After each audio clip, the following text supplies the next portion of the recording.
নয়। মিয়ানমারের সাথে বাংলাদেশের সীমান্ত পরিস্থিতি যে কোনো সময়ের চেয়ে বর্তমানে সংবেদনশীল। সেনাবাহিনী এ বিষয়ে সর্বোচ্চ সতর্ক রয়েছে।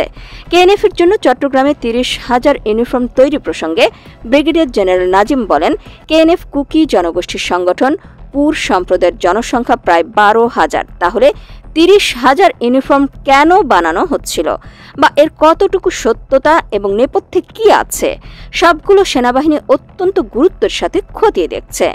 ভারত থেকে সীমান্ত দিয়ে নাগরিকদের পুশিন প্রসঙ্গে ব্রিগেডিয়ার নাজিম বলেন, এটি কোনোভাবেই কাম্য নয়, এটি গ্রহণযোগ্য নয়। বর্ডার গার্ড বাংলাদেশ বিজিবির সীমান্তে এটি যথেষ্টভাবে মোকাবেলা করছে। তবে যদি কোনো কারণে প্রয়োজন হয় বা সরকার আদেশ দিলে এ বিষয়ে সেনাবাহিনীও কাজ করবে, তবে বিষয়টি কোনোভাবেই কাম্য নয়। এর আগে আনুষ্ঠানিক ব্রিফিংয়ে বিগত 40 দিনে বাংলাদেশ সেনাবাহিনীর বিভিন্ন কর্মকাণ্ড তুলে ধরেন অপারেশনস পরিদপ্তরের কর্নেল